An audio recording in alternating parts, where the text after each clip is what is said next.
we are now here at Asinar Orchard. This was taken last year during the spring season. Yeah, that's the entrance going to the orchard. It was quite disappointing because if you will compare it to the online photos, I thought that it's really all pink. But then when we came here, it's like that. Tada! And yan po yung papasok po is medyo yung kalsada, kaya medyo sumasayad po yung sakyan namin kasi mababa. And yun nga, as expected, yung mga pinopost nila online is medyo disappointing. And yan, maraming cars na nakapark. Sobrang daming tao po nung time na pumunta kami. Yan, although maganda naman po siya, maganda naman po yung view. Pero yung nga, parang yung sa advertisement is pink kasi nga parang sakura. It's like sakura of Japan. Pero yan, green. Green!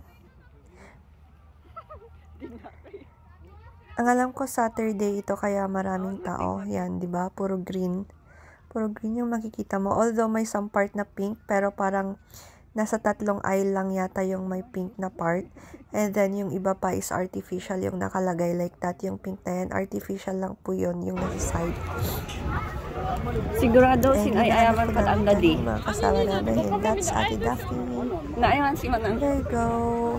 And as nakikita nyo naman po maraming tao, kaya hindi masyadong makapag-picture. Yan, first time ko pong makakita ng sheep and lamb.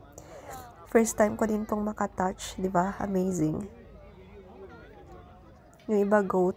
And then, yan po yung malaking goat. Yan po yung nakikita yung pink. That's artificial. It's not real flowers. Sabong na ba? Naikabilang. Artificial lang siya. Kita naman po na parang nakasabit lang.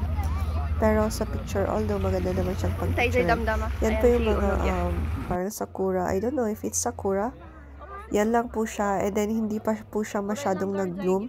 Hindi ko po alam kung hindi pa siya totally nag-bloom or nag-bloom na at nalagas na yung iba.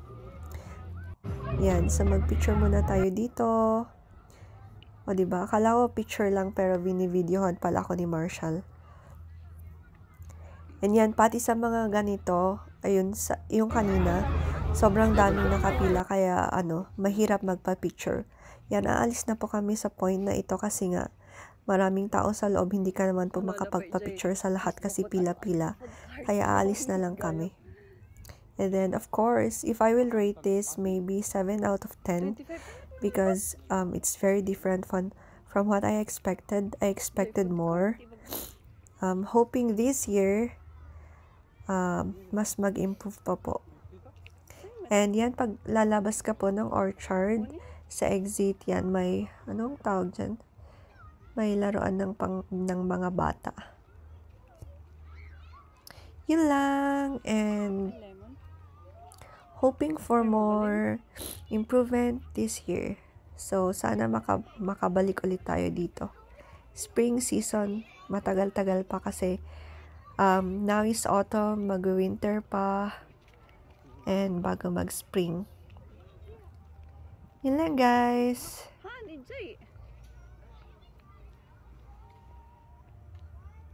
Oh, so nasigit po yung part na yan. Diba? Okay, let's go now to the parking. Exit na po kami dito. Yan. Goodbye. See you sa next vlog.